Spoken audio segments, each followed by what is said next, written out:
those burnout periods, those rock bottom moments, those times where motivation just doesn't seem to be there, but the bottom line still has to get met and we still have to put food on our table. How do we bridge the gap between the things that we know we need to do and just the will to do it? That's really where I spend my time. Hi guys, Sven Nelson, C2C Resources, also known as the guy that gets you paid. I am here with Ted Zimnicki. Ted, tell everybody who you are, what you do, and tell us a little bit about yourself, my friend. Absolutely. So I am Ted Zimnicki. Thank you so much for the introduction, Sven. I am the founder and owner of High Note Performance, a coaching company here in Phoenix, Arizona. Um, I work a lot with teams who are going through those burnout periods, those rock bottom moments, those times where motivation just doesn't seem to be there, but the bottom line still has to get met and we still have to put food on our table. How do we bridge the gap between the things that we know we need to do and just the will to do it? That's really where I spend my time. Awesome, awesome. Well, that's a challenging job that you have, I'm sure, from time to time. Sometimes it's always fun though. That's awesome. Now, I'm curious, did you have a mentor or somebody that you looked up to in this business that really got you into what you're doing? That's such a fantastic question, Sven. And to be honest, I have had more mentors than I can count. Both positive mentors and negative mentors, right? The people who teach you what not to do can sometimes be just as valuable. I have built a lot of my coaching philosophy, the way that I speak to people on this idea of an underdog story. I love those underdog stories, right? Like the ones that you can think of in media. The one that jumps to my mind all the time is the Rocky Balboa story, Yeah. right? We all know that one. I hope that the next generation knows that one too. Uh, but that ability to go from like that small, weak, and afraid, and just all it takes every time is just a rockin' hair metal guitar solo and running up the steps of the Philadelphia Art Museum, and finally by the end, right? That's all a montage ever takes, right? It's like 3 minutes, right? Done, easy. Right. Uh, but that ability to go from underdog to champion is this incredible story that we all find ourselves somewhere in the middle of. We're all somewhere in the middle of that montage. How close to the end are we? Well, that's up to the individual to figure out. Uh, so I spend a lot of my time pinpointing where we are in that montage and then using tools and techniques to decide whether to move forward, how to move forward. Your question was about mentors. I've had a huge number of mentors in many different fields. So I have I've done a number of different careers to some degree, and they've all taught me some really interesting things. Do you want to go into my background a little bit? Absolutely. Yeah, go for it. Yeah, Okay, absolutely.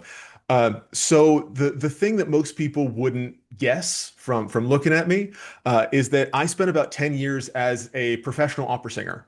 Um, Wow. Touring all over the world. I've sung for royalty in Luxembourg one time. That was super fun.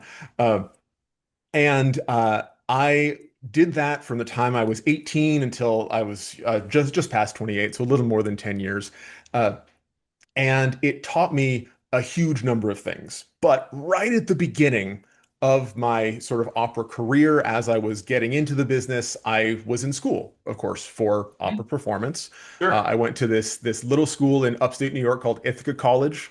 If you or any of your listeners are familiar with it, beautiful part of the world, right at the bottom of Cayuga Lake and the Finger Lakes.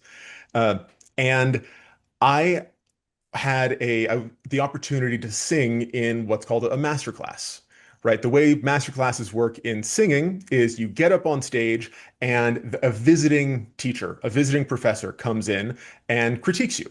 They're Okay. always public. They're always in front of your friends, your colleagues, your teachers, and this visiting professor is someone who you have never met before, Okay. right?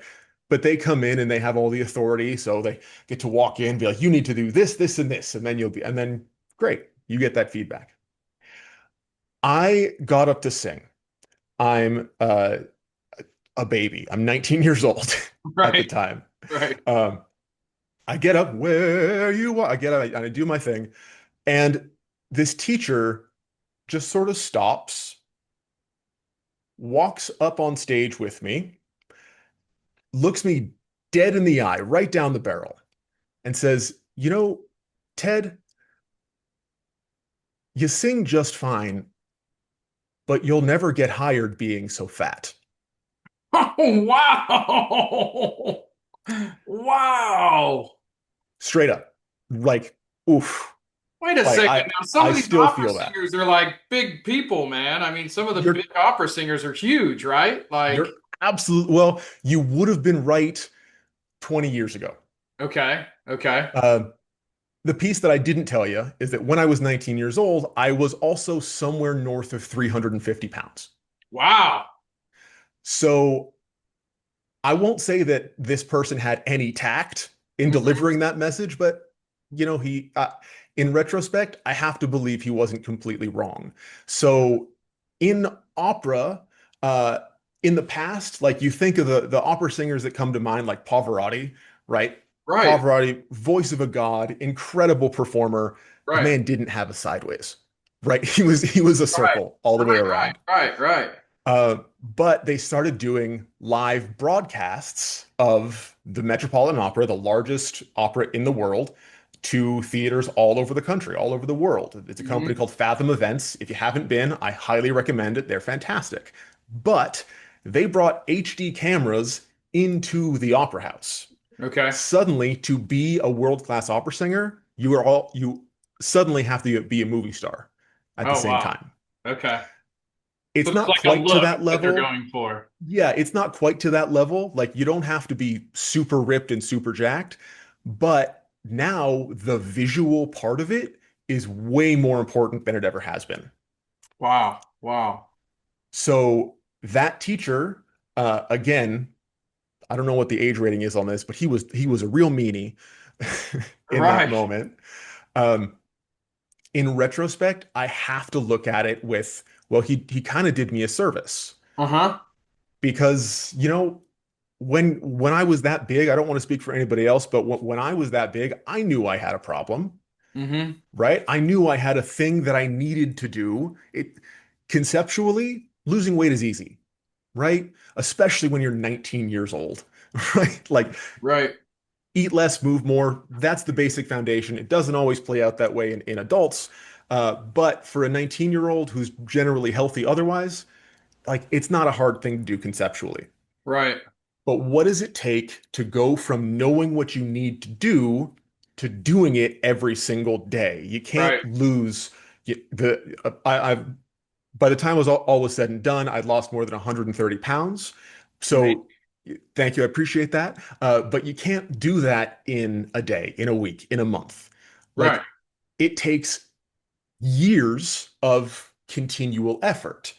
And then most people who do lose weight end up putting it back on, right? Like the show The Biggest Loser taught us that. If you Yeah. haven't seen Yeah. the recent documentary, I highly recommend it. It's incredible. But it's being able to go from I need to do this to I want to do this to I am doing this, and you never get to I did this, right? You're never done. The goal of Hmm. fitness is not to get fit, it's to stay fit. The Stay goal fit. of Yeah. the goal of marriage is not to get married, it's to stay married. The goal of getting rich is not to get rich, it's to stay rich. Hmm. Right? So bridging that gap, that's really one of the foundations and he was an incredible mentor even though I only knew him for 30 minutes and they were the 30 worst minutes of my life Yeah. up to Yeah. that point. So was that a turning point for you in, managing your weight and managing that particular issue that you dealt with at that point in time? Was that a turning point for you, or what was Oh it yeah. later on down the road? That was the culmination of a few different turning That was the points. catalyst. That was the That was catalyst. that was the catalyst for sure. I mean, I Yeah. could tell you stories about how earlier in my life I was diagnosed with glucose disorders. I was never diagnosed diabetic. I was pre-diabetic, which Hmm. means like if you don't do anything, you're probably going to be diabetic. Right. I got that diagnosis at 14 years old. Um, and when you're 14, that doesn't mean anything, right? I don't. don't think many of your listeners are 14 years old, but getting that message bounced right off me, Mm-hmm. right? Like I make a joke that I'm shiny, I'm not always bright. That was one of those moments where I was 14 years old. I got what should have been news that changed my world, and it just bounced right off. Yeah. So it comes to it. I needed that hard-headed, punch in the throat kind of coaching. I know not everybody does, and that's not the way that I coach as often as possible. Uh, because I've seen other people get that type of coaching, and instead of using it as a catalyst and using it as a way to grow and getting that fueled Yeah. by I don't like to say fueled by spite, but I haven't come up with a better word. It Uh, tears them down sometimes. yeah, Tears them absolutely. down. It sends Absolutely. them into a downward spiral that, I've seen people never or not recover yet, and they've been in that spiral for years. Yeah, yeah. No, I can relate to that. I understand exactly what you're saying. So when you're dealing with these businesses and you're trying to coach them through different processes, just different attitude adjustments, what type of teams are you working with? Are you working with sales teams? Are you working with accounting teams? Are you working with just any business team in general? Tell me about what you're striving for, who you're looking to work with typically. Absolutely. So I've done a lot of really successful work with sales teams for sure. Because I mean, you want to talk about the grind.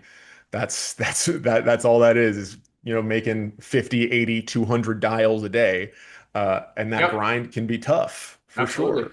Yeah. Uh, at the same time, I've done a lot of really impactful work. I feel like it was impactful work with leadership teams as Hmm. well.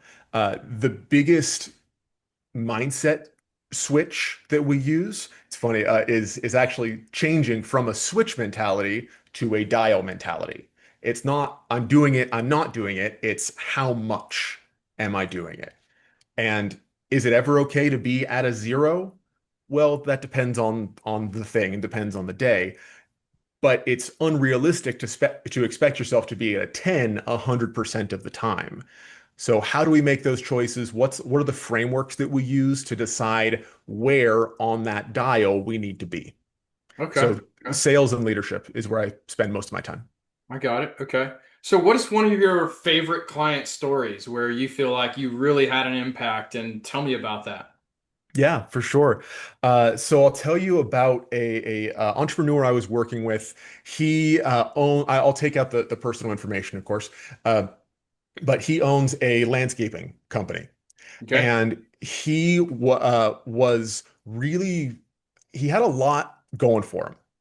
His health was moving in the right direction, his business was moving in the right direction, but he would hit certain ceilings, Hmm. whether it was a revenue ceiling, and then he would put 100% of his effort towards his business, but then his personal life would start to tank, and his Yeah. Okay. relationship with his kids and his family would start to tank, Yeah. and vice versa. So what we really worked on was figuring out the seasonality and preempting the seasonality to say, hey, family, like we're going into a really busy season. I need to be able to do X, Y, and Z to make sure that when that busy season is over, we can change where my resources are allocated, resources Right. being time and attention, right? The business was providing the money resource, but time and attention were his limiting factors. Sure. So it was all about prefacing and preempting the difficult portion so no one was surprised. It was really the surprise that was killing him and his home team and his work team. Uh, he became unpredictable, Sure. right? So that ability to be steadfast and be able to tell people what's going to happen before it happens. I mean, how much confidence does that inspire? You Yeah. can say, "Hey, we're going into a busy time. I need to do X, Y, and Z," and then you do it. That's great. Even if X, Y, and if those things were tremendously taxing. It's Hmm. all about expectation. No, no doubt, man. No doubt. So what do you think the biggest mistake is that you see business owners making regarding the attitudes of their team or regarding the motivation of their team Yeah. um, on a regular basis? It's a great question. It's something that I have spent a lot of time thinking about and parsing together. The most common mistake is this all or nothing mentality, right? Where we're coming to a closeout, the end of a month. We're recording this podcast at the end of a month, and it's like, well, we got to hit that number. We got to like pull everything out today. Yeah. Like we got to throw everything at the wall right this second. Hmm. I mean, for anyone who's ever been on a sales team, like that kind of sucks. Like to be in that moment, like, oh, now I'm supposed to do my job. The previous 3 weeks of the month, the previous, 2.5 months of the quarter, I wasn't supposed to do anything, and only Yeah. now I'm supposed to do stuff. Sure. Like that's a horrible environment to put somebody in and to put yourself in as a sales leader. So instead, it comes back to the dial. Like we're not dialing up in the last 10% of the sales period. Instead, let's put everything at a 6 effort instead of a 2 effort for the previous and then dial it up. It provides a much higher quality of life for your salespeople. And sure, it might throw off, like you might miss a bottom line, but it'll come up better the next time. It all balances out. You end up having a much more balanced team and personal life as well. Finding that harmony can be so impactful. Would you rather have happy leaders, happy salespeople, happy executives, or stressed out? That's really a great thought that you had there. I find that very interesting. So, what do you think? What inspires you to do what you're doing? Like, I mean, you want to go in there and change, the attitude of this team and the leadership, and have them kind of refocus on, maybe not having such a huge push at the end, but maybe spreading that emphasis out over the entire span of the month or the quarter or the year, right? Not everything's so like all or nothing, as you mentioned it. What's inspiring you to go and do this with these businesses and these business owners? What inspires you, Ted? Failure. I'm so inspired and fascinated by failure, both because of the failures that I have had personally, professionally, uh, and the lessons that I both did and didn't learn from those Hmm. failures. It's cliche to say that failure is the greatest teacher, right? Like I'm not blowing any minds with that one, I'm sure. Uh, but but I do think that's true if we learn the right lessons from failure. Right. Uh, so I'll give you an example. At the same time as I was singing, I was also a personal trainer at the same time, right? So Okay. I got to do both of those things simultaneously. Part of losing all the weight that I did was I got a lot of education, and I was able to run both careers at the same time. Hmm. Um, and when I was training, I was competing in a sport called strongman, which is a very fun, very silly sport where one of the aspects is you pick up a big concrete ball and you put it on a platform Yeah, and yeah, you yeah. I've smash. seen the Yeah, strongman contest. Yeah, like, exactly. It's yeah. super fun, but really very silly on the whole. Uh, and oh my goodness, I'm sorry. I was too busy thinking about concrete balls. I lost my train of thought. Uh, um, No, you were uh, talking about why you're inspired to do what you do, and Yes, yes. So when it comes to those movements, there's a lot of very specific technique that needs to get used sure. to not get injured. So you don't hurt yourself, yeah, because if you're lifting with your Yeah, back and not your legs, then you're in trouble, right? I mean, exactly, exactly. I mean, up until a point. At some point, idiocy takes over, and you just do what you got to do. That was my specialty. But when you're performing these movements, I would be training with them, and things wouldn't be progressing the way that I expected them to. right. Then I would go into a contest and I would have a horrible time. Like, I mean, I was having fun, but my performance was not at the level that I expected it to be at. Hmm. Okay, so if that contest was a failure, what did I learn from that failure? Did I need to change my technique? Did I need to change my training? Did I need to change my nutrition? There's so many different variables that Hmm. went into that potential failure. Sure. How do we as athletes, as as business people, as human beings, figure out which of those variables to mess with to make the next competition be more successful. Sure. And that answer is not always clear. In fact, it's rarely obvious, Hmm. right? Maybe the answer was I just wasn't strong enough. Maybe Sure. I needed to spend more time on my basics. Right. Maybe I needed to change my sleep. But and the process that we go through in experimenting to find which variable needs to get Sure. modified Sure. is thrilling to me. I think that's so cool. Yeah. We get to be scientists and really use the scientific method, and it applies to every discipline I've tried to apply it to. All we Hmm. have to do is just be smart about it.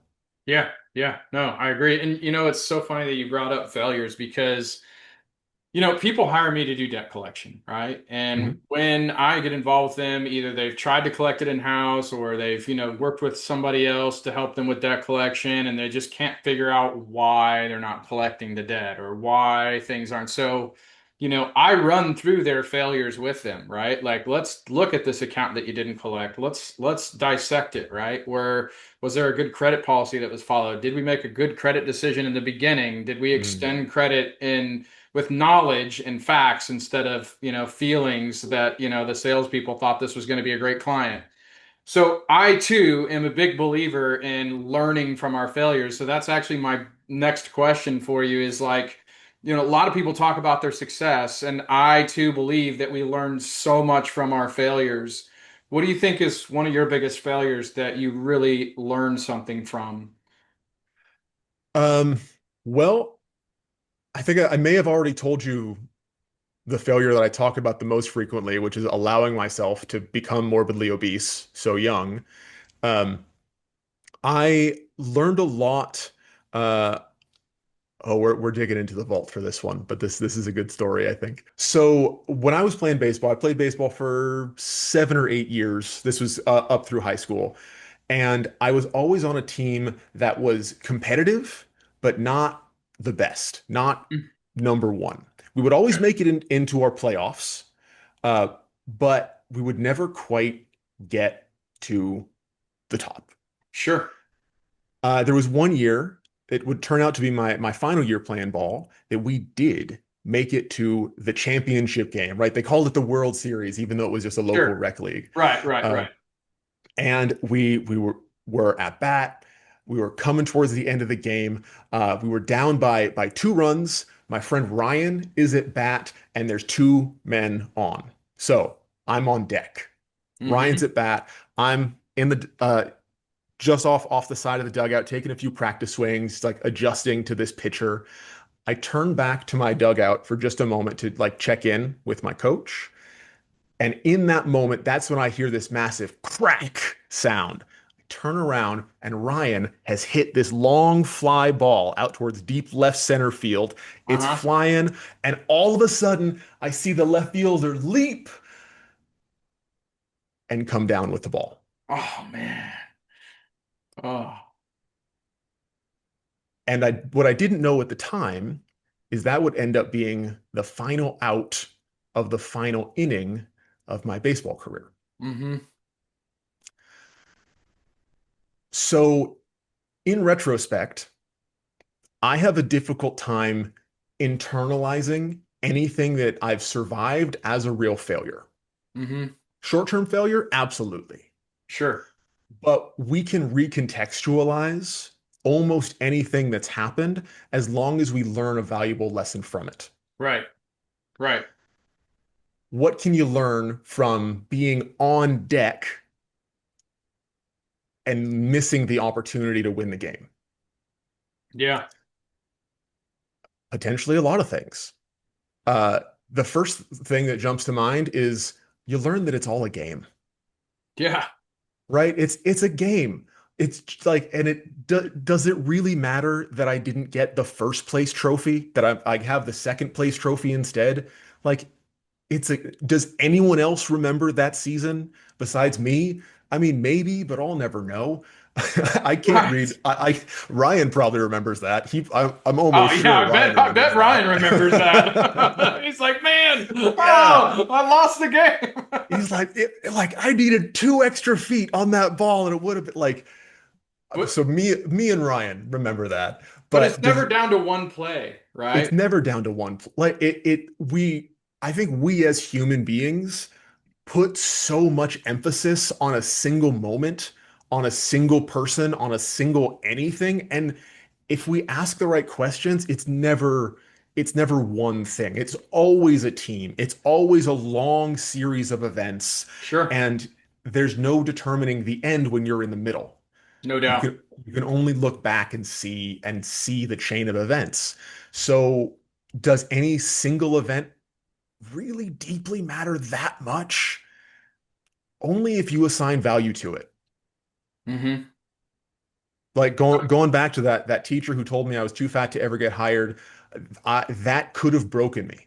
It could have Sure. absolutely destroyed me, and I could have assigned my entire moral and ethical system to that moment where I was publicly shamed and bullied and embarrassed. Right. I think a lot of people do that if we look at modern discourse. Uh-huh. Uh, and that slips into almost a victim mentality, right? Which is another thing that we all know is bad, but we all sometimes fall into. Even myself, I'm speaking from experience here. Uh, but the faster we can be resilient, the faster we can go from, or the more we can be resilient. Where we get hit, we lose our steadfastness, we lose our center, and we come back. Yeah. The amount of time that takes, I define as resilience, and the shorter, the better. The more resilient we can be, the more effective we can be. Bad stuff's going to happen. You just have to deal with it, and it's all a game in the end. So I think it comes down to choice, right? So last year, um, January 2024, my wife was diagnosed with breast cancer, right? Wow. And at that moment, uh, we had a choice, right?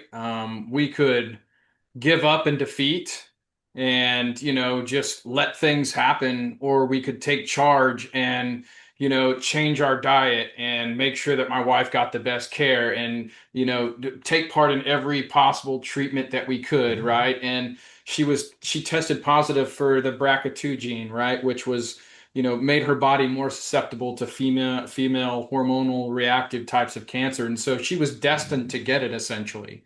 But we had a choice to prepare her body to evade as much of this as we possibly could, right? So we could have done a lumpectomy, but we did a mastectomy. We did a Mm, chemo, radiation. So it was a choice. And now the attitude or I guess the saying around my house, or at least from me, is that things happen to you or for you, not to you, right? So mm, if it weren't for that, we would have never changed our diet. I wouldn't have changed my relationship to alcohol. I may have continued to smoke cigarettes and make bad choices and have these bad habits that eventually left me because we chose a different path. We had a choice on how to receive that negative information and what we did with it. And a lot of times I think that happens in business as well, right?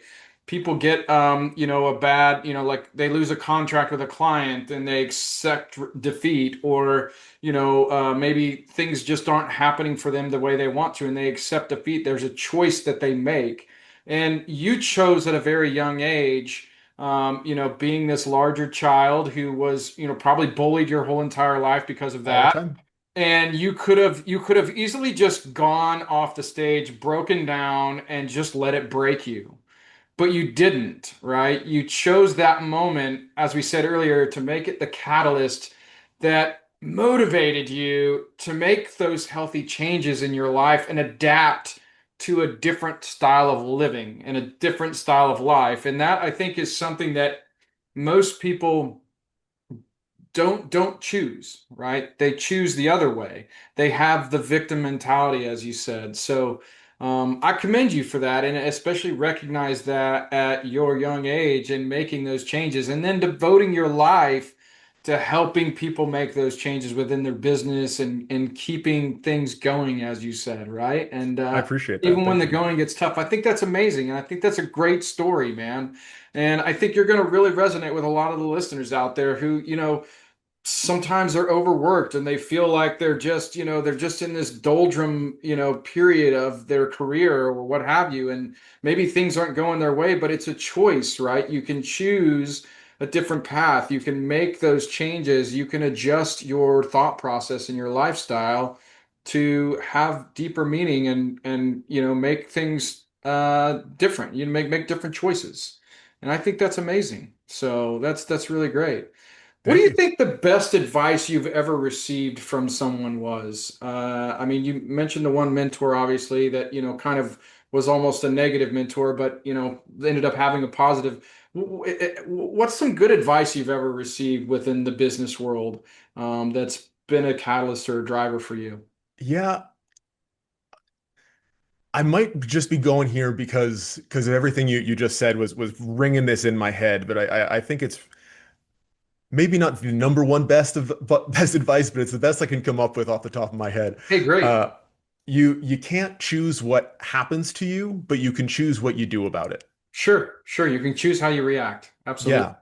Yeah, and the ability to have a little bit of detachment from from that immediate reaction has saved me a tremendous amount of headache, right? It's so tempting to be explosive and to like something bad happens. You're like, oh no, the world is collapsing. Like, well, no, it's not. It's fine. You Sky is lost a falling. contract. Like you lost like the payment didn't come through. Is it Right. bad? Yes. Do I have to deal with it? Yes, of course I do. Is it the end of the world? Come on. Yeah. Come on. If your business is really that dependent on a single payment coming through, we have bigger issues to deal with. Right, right. It's not one play, right? It's the entire Right. culmination of everything that's come to this moment. So, Exactly. Exactly. so here's Yeah. an interesting question maybe you've never thought about, maybe you have, but if there was anybody alive or dead that you could have dinner with, maybe somebody you admire or somebody you're curious about, is there anybody in particular in the world or again, living or not, that you'd love to have dinner with for some reason or another?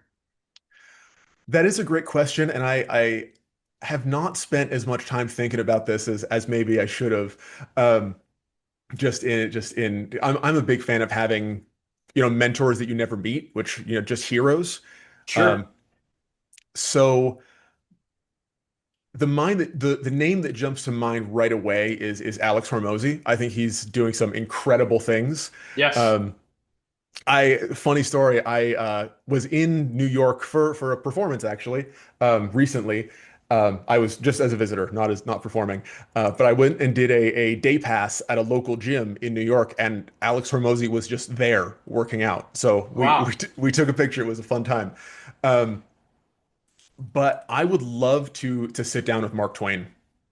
Ah, okay. I think he's just a brilliant mind, and the way that he looked at the world was so interesting. An incredible humorist. I feel like he would have some remarkable stories too. Yeah, I grew up on East Coast or in East Coast Connecticut and in the Hartford area. So like one of his houses was, or a house he did a lot of his writing was nearby. So sure. um, I think Mark Twain is a really interesting figure, and I would love to pick his brain. That's awesome. That's awesome. I love that. I love that. All right, one last question I have for you. If you could go back and tell your 20-year-old self anything that you've learned over the years, or just your younger self in general, is there any one thing that you would tell yourself?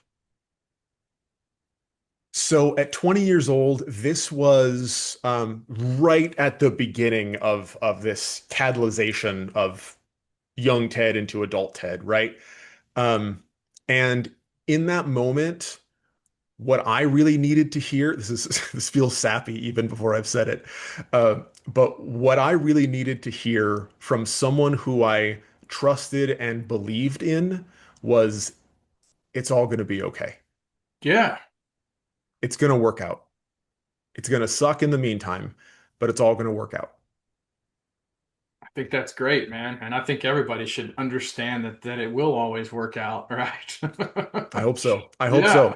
Uh, I think we tend to take ourselves really serious in the beginning, right? And maybe sometimes too serious, or just events that things happen or what have you.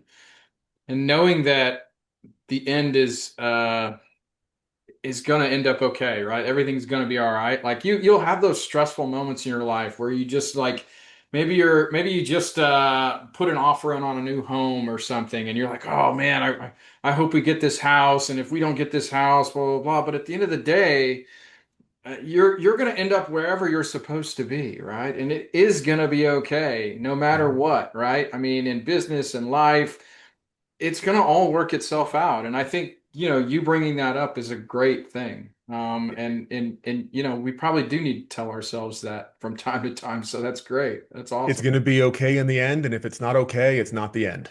That's right. That's absolutely right. Well, Ted, I've enjoyed getting to know you. It's been a great conversation. I really appreciate you coming on here and being My part of pleasure. the podcast and telling your story. I think you've got some great things to share, and I wish you all the best in everything you do. And I hope we stay in touch as well. Absolutely. And if anyone wants to reach out and get in touch, best way to contact me is through email. It's ted@heyhighnote.net. Awesome, man. Thank you very much. I appreciate it. I'll talk to you soon, my friend.